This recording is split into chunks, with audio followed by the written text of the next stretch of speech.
Halo, selamat malam semuanya. Welcome back. Ya, kita seru-seruan lagi seperti biasanya. Ya, di sore hari ini ngobrolin hal-hal menarik yang kita akan bahas lagi pada sore hari ini. Sore hari ini membahas hal menarik yang kita bahas sore. Padahal udah malam gitu ya. So, welcome semua teman-teman. Balik lagi, selamat malam Kak Rani. Welcome semuanya, selamat datang di sesi kita pada malam hari ini. Seru-seruan lagi kayak biasa. Thank you sudah nemenin, banyak banget teman-teman yang selama ini setia menemani. Ya, udah garis keras semua nih kayaknya. Dari kemarin rutin terus-terusan dan seru-seruan terus ya. Tapi ya kalau misalkan ada yang ngikutin memang secara rutin pasti ngerasain banyak manfaat, banyak benefit, banyak kesenangan, banyak kebahagiaan yang bikin hidup kita jadi lebih seru lagi dan lebih asik lagi. Pastinya kalau misalkan kita mau melepaskan emosi seperti ini, ya kita butuh proses yang lama gitu ya. Terus juga butuh mengeluarkan biaya yang sangat banyak sebenarnya ya. Tapi ya setiap hari kalau Anda bisa melepaskan emosinya, makin happy, makin lebih asik lagi, ya why not gitu kan. Dengan seru-seruan asik-asikan aja. Ya kapan lagi Anda bisa seperti ini gitu kan, seru-seruan ya. Kalau saya mau kayak gini mesti bayar dulu, mahal banget loh gitu ikut kelasnya ya. Dan nanti malam saya akan ikut kelas lagi, kelas internasional ya. Pembicaranya spesial banget, sangat-sangat hebat ya. Nanti aku akan share juga apa yang aku dapatkan ya. Jadi banyak hal seru ya. Kerasa banget mas, thank you banget Mbak Chelsea ya. Kata Kasinta garis keras. Welcome semuanya, ini jadi ada istilah baru nih gara-gara kemarin Kak Rahmi nih ya. Thank you. Malam juga Kak Rachel, seru. Hangout mulu bros, hati-hati koronce. Iya, ya abis masih ngurusin pindahan jadi masih bolak-balik terus ya. Hopefully udah bisa lancar semuanya, happy, nggak jauh dari sekarang waktunya. Oke, ngebacain dulu hari ini dapat sharingan yang awesome banget dari Kak Feni. Hari ini udah nggak sesak lagi. Kenapa ya? Kok kadang bisa sesak sampai nggak bisa nafas hidungnya. Tapi beneran setelah pakai DOATRT langsung lega, bernafas normal lagi. Aneh aja ya kok saya sendiri nggak percaya. Kok bisa ya? Soal emosi juga dulu sering baperan. Kalau di kantor bingung sendiri. Kok nggak baper lagi ya? Rasanya biasa aja. Bingung kemana aja rasa bapernya. Banyak terima kasih Koreo. Sama-sama. Thank you banget. Kak Feni udah sharing ya. Pengalamannya luar biasa banget. Terus ada sharing lagi dari satu peserta di TK yang aku simpen aja namanya. Katanya dia cerita tentang almarhum suaminya. Dulu karena udah gak ada ya, emosi biasanya kalau cerita. Tapi sekarang udah gak ada emosi sedihnya sama sekali. Malah bisa cerita dengan santai sampai habis mikir, kemana nih emosi saya ya. Yes. Jadi semua problematika tentang emosi aja di dalam diri kita ketika dilepaskan ya, maka akan sangat-sangat ringan sekali. Banyak dari kita yang nyimpan semuanya dari zaman dulu gitu ya, terus jadi terbeban hidupnya ya, nggak happy, nggak senang gitu. Tapi ketika dilepaskan ya jadi sangat ringan sekali ya. Jadi emosi itu sangat mudah sekali. Jadi selama ini kita diajarkan emosi itu susah dimengerti, kita harus belajar mengendalikannya, mengontrol segala macam. Nggak usah ya, itu sangat-sangat zaman old sekali. Buat yang sekarang udah zaman new, Anda nggak perlu lagi pakai baper-baperan, nggak perlu lagi pakai stres-stresan, lepasin aja. Sangat-sangat simple pakai DOATRT. Ya, dan juga verbal clearing harian yang kita lakukan di daily transformational session.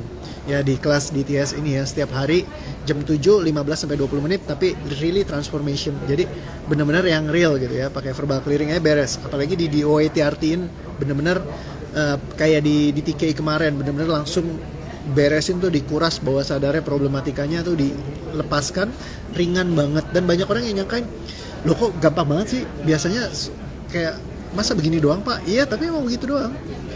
Ini ada Kak Irma Lutfi juga sharing, saya kehilangan emosi juga loh pak, padahal masalah berat saya enjoy aja, lebih rasional. Yes,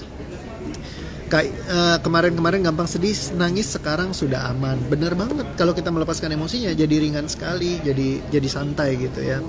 Ada Kak Komang juga, halo Kak Komang, semangat pagi Koreo. Yes, apakah boleh melepaskan emosi kapan saja, berkali-kali dalam sehari mas? Boleh sekali Mbak Chelsea ya. Saya juga lakukan berkali-kali setiap hari ya, dan sangat-sangat ringan sekali ya. Berbanding terbalik dengan konsep-konsep zaman dulu, kalau melepaskan emosi dibilang bisa energinya habis lah, apa segala macam kayak gitu. Itu hanya teori-teori masa lalu ya. Kapanpun Anda merasa dari segala dimensi ruang dan waktu Anda mempelajari bahwa melepaskan emosi itu bisa capek, lemes, badannya energinya habis dan segala-gala yang terkait dengan hal ini, ataupun bisa membahayakan nyawa ataupun jiwa. Semua konsep yang ada tentang hal ini semua dicabut, dibatalkan, ditiadakan, dilepaskan, dan dimusnahkan. Tarik nafas, tahan, dan lepaskan. Oke. So, kita banyak memang persepsi yang salah tentang energi. Mungkin suatu saat kita perlu untuk bahas ya, kayak gitu. Karena kita belajar banyak tentang itu, gitu ya. Apakah sekarang waktu yang tepat buat jelasin? Belum, nanti aja ya. Jadi itu di skip dulu.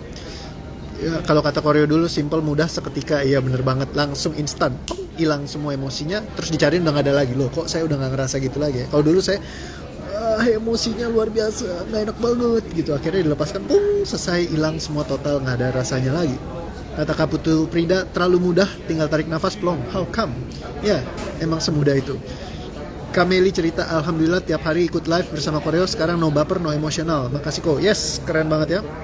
Jadi makin ringan, makin happy, ngerjain apa-apa makin enak, makin mudah. Sehingga apapun yang kita mau raih, mau capai, itu jadi lebih mudah datangnya ya, karena ibaratnya mesin produksinya tuh smooth gitu, lancar semuanya. Oke banget ya.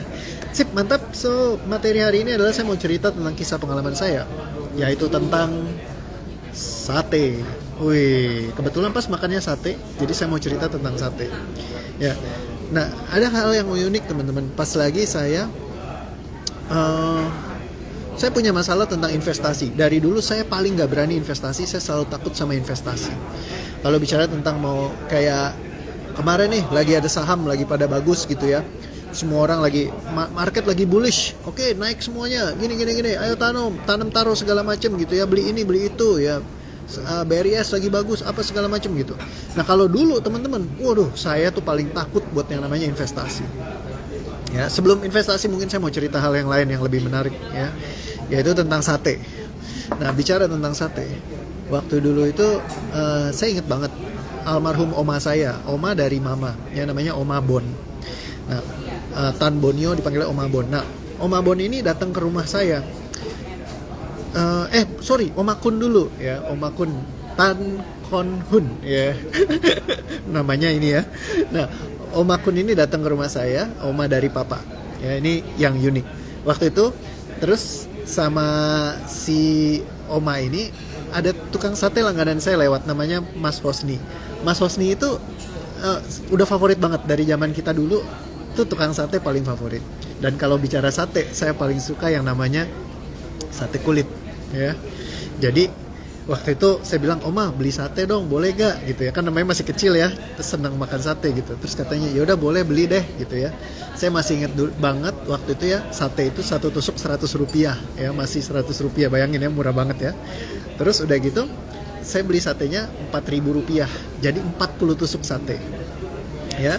Waktu sama Om Akun beli 40 tusuk sate, saya paling suka inget tadi apa? Sate kulit ya. Akhirnya saya pesan semua sate kulitnya. Terus apa yang terjadi? Begitu saya pesan semua sate kulitnya jadi, wah saya udah siap-siap nih pesta nih, makan kulit semua. Waduh enak banget. Terus apa yang terjadi? Diomelin sama si Oma. Ngapain lu beli kulit, lu dasar bodoh, kata dia gitu. Namanya sate itu yang bener ya beli daging lah, kulit itu nggak ada harganya, siapa yang mau beli kulit, kata dia gitu. Jadi makan sate ya daging, ketahuan jadi ini makanannya gitu ya, jangan beli yang kulit lah, katanya. Bodoh banget sih.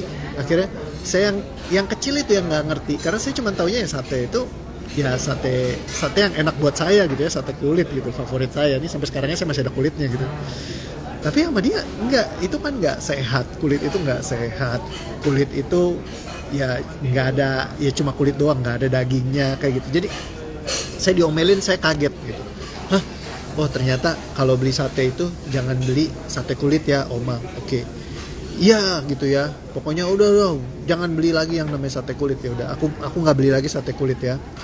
Terus jadi kayak aku mulai takut tuh di situ. Waduh, ternyata salah beli, udah dititipin duit sama Oma, salah beli gitu ya. Terus udah gitu dimarahin lagi habis-habisan gitu ya. Ternyata saya salah belanja. Nah, terus yang berikutnya. Pas lagi datang Oma Bon ya. Oma Bon ini datang main, Oma dari mama ya. Oma Bon datang, terus ada tukang sate ya. Sate B2 ya. Nah, terus pas waktu itu saya udah kepikiran, oh kalau namanya sate harus beli yang namanya daging, ya kan? Ya udah kita beli sate daging. Saya beli semua sate daging. Ya udah selesai sate daging, terus begitu Om Abon lihat, loh kenapa kamu beli daging semua? Kalau sate B2 itu harus ada kulitnya, karena kulitnya enak, kata dia begitu. Astaga, saya diomelin lagi, saya jadi pusing akhirnya. Damn, gue jadi bingung kalau gue mau beli sesuatu akhirnya. Kok salah melulu, dan rasa itu ternyata yang aku simpan sampai ketika saya dewasa. Ketika saya mau membeli sesuatu ya, kayak misalkan ya kayak tadi saham gitu ya, atau investasi, saya jadi takut salah. Kenapa? Karena saya keinget lagi energi yang sama ketika saya pernah diomelin ketika saya salah beli. Ya jadi kayak kalau mau beli sesuatu tuh saya jadi takut banget. Akankah yang saya beli ini benar atau enggak? Jangan-jangan nanti kalau salah saya bisa diomelin apa segala macam gitu ya. Jadi akhirnya mempengaruhi seluruh cara saya pengambilan keputusan terhadap membeli sesuatu. Ya termasuk ketika membeli saham, berinvestasi, membeli sesuatu yang menurut saya ya sesuatu yang butuh dibeli yang saya mungkin belum tahu gitu ya. Padahal sebenarnya saya tahu gitu. Cuman begitu orang lain ngomongin salah, saya jadi merasa kecil, saya merasa jadi stres apa tertekan kayak gitu. Nah jadi akhirnya ya apa-apa dilakukan dengan takut salah. Nah saya nggak tahu di dalam kehidupan Anda, kapan Anda ngerasain takut salahnya Anda ya. Karena setiap orang bisa aja salah. Jadi mau beli sate kulit kek, sate yang daging kek, ya kalau orang nganggep Anda bisa aja salah gitu. Tapi sebenarnya yang mana yang true to yourself, mana yang Anda memang senang, mana yang Anda happy, dan orang akan kasih informasi itu. Kalau beli ini menurut mereka salah, beli itu menurut mereka salah. Tapi mana yang benar-benar paling ya saya senangnya ini ya, atau mungkin ya kombinasi. Ya kan kalau sekarang ya saya beli sate daging, iya sate kulit juga ada gitu ya. Yang mana yang saya happy aja gitu. Jadi bukan bergerak dari karena ketakutan itu. Dan sekarang ya udah saya jadi nggak takut lagi misalkan kayak gitu. Ya ini saat jawab pertanyaan dari guru killer kok saya takut salah. Iya takut salah itu sangat-sangat ekstrim. Kak Yenli juga bilang saya kok sering takut salah. Ya saya juga ya waktu itu paling parah banget sampai tangan saya dingin, kaki saya dingin itu gara-gara takut salah juga. Ya badan saya tuh dingin banget. Saya sering kedinginan walaupun dulu ya pakai AC saya tinggal di apartemen di Jakarta. Tempatnya itu panas, saya bisa tidur pakai selimut, pakai kaos kaki, dan saya masih kedinginan walaupun saya nggak pakai AC. Jadi bayangin, di Jakarta yang begitu panasnya, tidur tanpa AC, pakai selimut, pakai kaos kaki, dan masih kedinginan. Dan itu setiap hari. Anda bisa bayangin nggak kayak gimana? Parah banget ya. Nah jadi setiap hari kayak gitu. Nah, gara-gara apa? Takut salah, ternyata kesimpan energinya di bawah sadar saya. Nah, ketika saya diuraikan semua energinya, ternyata pengaruh ke kesehatan fisik saya itu sangat-sangat saya rasain banget di sekarang. Jadi sekarang saya nggak kedinginan seperti dulu lagi. Ya, saya memang nggak suka dingin ya. Cuman ketika memang AC-nya tuh terlalu dingin ya, saya pakai selimut, ya itu wajar gitu. Kalau dulu nggak pakai AC, pakai selimut, pakai kaos kaki, masih kedinginan. Nah, itu problem. Ya saya cari tahu apa yang salah dengan saya. Saya datang ke orang ahli akupuntur, ahli energi, ke orang yang waktu itu ke chiropractor, dibilangnya katanya tulang L13-nya penyempitan. Emang benar ada penyempitan. Ya terus ada lagi yang bilang pakai di kop ya udah wah pokoknya segala macam saya cobain gitu ya. Ya dibilangnya banyak macam-macam dari setiap pendekatan mereka bilang ya masalahnya gara-gara ya begini dari versi pendekatannya mereka. Nah tapi ternyata ya begitu masalah saya dilepaskan, boom, rasa takut saya. Detik itu juga saya berubah total. Ya itu adalah pengalaman saya waktu ketemu L. Michael Hall, ya pencipta dari Neurosemantics. Waktu saya ikut kelasnya di ACMC, Associate Meta Coach ya. Jadi waktu itu di sana Associate Certified Meta Coach. Trainingnya itu sampai hampir satu minggu lebih apa saya lupa tepatnya. Michael Hall banyak peserta. Saya dari Indonesia yang dipilih untuk datang maju ke depan panggung, di coach langsung sama dia. Ternyata coachnya adalah rasa takut saya terhadap orang-orang figur yang saya kenal. Saya ketemu sama Michael Hall, saya takut, saya nggak berani ngomong sama dia. Anda bisa bayangin nggak? Saya yang orangnya kalau Anda lihat mungkin kayak ngomongnya banyak gitu ya. Ketemu Michael Hall diem. Saya nggak berani ngomong. Waktu dulu saya ketemu sama bos saya Pak Hendra. Saya bilang gini, Pak Hendra boleh gak saya jemput? Boleh ya. Saya jemput sama Pak Hendra. Di sepanjang mobil saya nyetir jemput dia dari bandara ke hotel, saya nggak ngomong. Saya nggak berani ngomong, saya nggak berani nanya. Pak Hendra terus yang ngomong, Pak Hendra terus yang nanya. Saya cuma nanyanya sedikit banget. Saking takutnya. Kenapa? Takut salah ya, takut salah ngomong. Nah, jadi ketakutan ini yang kayak menghantui saya banget gitu. Sampai saya lepaskan, baru saya bisa nyaman ngomong dengan siapapun. Waktu itu sama L. Michael Hall yang ngelepasin. Ya beruntung banget. Kalau orang bilang session sama penciptanya Neurosemantics itu kayak sesuatu yang kayak mind blowing, yang kalau dinilai dengan uang sangat mahal. Nah, saya orangnya nggak mau rugi ya. Saya udah bayar ikut ke sana, habisin ratusan juta ya, karena kan mesti ikut kursnya dulu berlapis-lapis baru bisa masuk sana gitu. Udah duduk di sana, pokoknya nggak mau rugi, harus ikut nih ya. Kalau misalkan bisa dapat session sama L. Michael Hall, keren banget gitu kan. Akhirnya ya udah diberesin langsung instan waktu itu, relief banget. Ketemu ternyata ketakutan saya yang paling dalam adalah saya takut banget kalau sampai bikin salah. Ya karena banyak meaning yang bermasalah di kepala saya, di struktur kepala saya. Akhirnya ketika dilepaskan, langsung saat itu berubah. Langsung ringan banget energinya gitu ya. Nah, tapi abis itu sempat ada kayak nggak tahu apa yang nge-trigger saya, balik lagi. Sampai akhirnya saya bisa lepaskan secara total, benar-benar sekarang udah ringan total dan nggak ada lagi kasus kayak gitu. Nah jadi sekarang saya asal tabrak aja, udah nggak takut salah lagi. Nah, kenapa istri saya ketawa? Oke. Oh iya, dia bilang sekarang kamu sering tidur nggak pakai selimut, ya. Walaupun AC-nya dingin ya. Kalau dulu setengah mati gitu ya. Nah Stevie itu paling tahu, karena waktu di awal-awal kita married, karena dia sukanya dingin, saya sukanya panas. Kalau dia lagi nyalain AC dingin, saya sering keluar, saya tidur di depan, ya. Jadi kita tidurnya baru awal nikah tuh pisah kamar.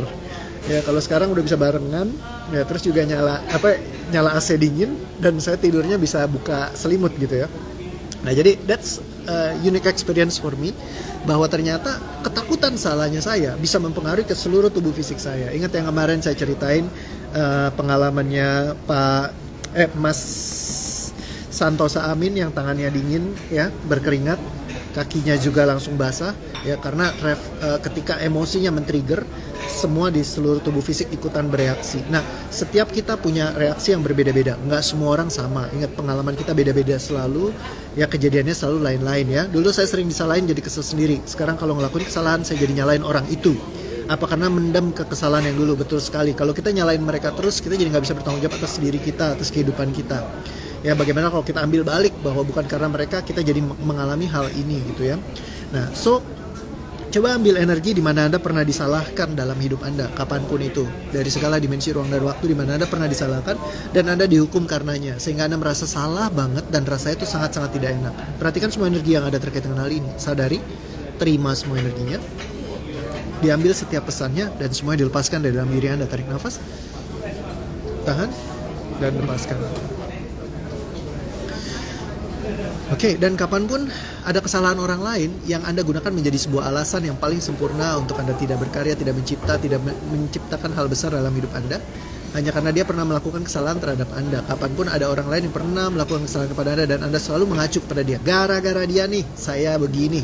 Kapanpun Anda selalu menggerakkan seluruh kehidupan Anda seolah-olah adalah karena dia. Semuanya diterima, kesannya diambil, energinya, dan semuanya dilepaskan. Tarik nafas, tahan, dan lepaskan. Kapanpun Anda takut salah, sehingga Anda tidak bisa true to yourself, tidak bisa menjadi diri Anda sendiri, seutuhnya diri Anda, karena hanya pernah mengalami sebuah kejadian apapun di masa lalu, di mana Anda pernah salah dan disalahkan oleh orang lain, atau apapun itu yang Anda anggap benar tapi Anda disalahkan. Kapanpun ada energi ini dalam diri Anda, semua sadari, terima, pesannya diambil, dan semuanya dilepaskan. Tarik nafas, tahan, dan lepaskan. Oke, so thank you. Hopefully seru-seruan, happy selalu, true to yourself ya, makin hari makin happy, makin asik, makin seru lagi. Thank you banget udah nemenin live ya. 19 menit yang berharga karena bisa memfasilitasi teman-teman semua. Pastikan untuk besok kita jam 7 lagi seru-seruan. Bukan jam 7 ya, besok kan hari Rabu, bener ya. Berarti 6.30 ya, besok 6.30 kita akan seru-seruan lagi. Ya, pastikan untuk kita nongkrong lagi barengan buat seru-seruan, asik-asikan lagi ya. Oke, so thank you teman-teman semua. See you again. Saya mau makan sate dulu. Ya, sampai ketemu lagi nanti. Hari ini nggak perlu takut salah. Hidup udah hidup kita kok. Mau orang bilang kulit yang enak, dagingnya enak, ya udah saya beliin lah, makan saja ya. Makin enteng jadi pengen makan. Saya nggak berani ngomong sama orang yang baru kenal kok, takut salah ngomong. Ya udah lepaskan takut salah ngomongnya, dibawa santai, dibawa asik ya. Oke. Thank you teman-teman semua. See you again tomorrow. Pastikan untuk Anda sharingkan video ini biar lebih banyak orang yang lebih punya kesadaran lagi, lebih happy lagi, lebih asik lagi hidupnya. Dan ini menjadi berkatnya Anda, menjadi rezekinya Anda ketika bisa berbagi kepada banyak orang juga. Oke? Sip, mantap. Thank you semuanya. Sampai ketemu lagi besok ya jam 6.30 ya, karena saya harus live ya. Oke, sip. See you. Dadah. Thank you teman-teman semua. Yes, ringan banget. Yes, mantap. Jos, thank you semuanya. See you. Dadah.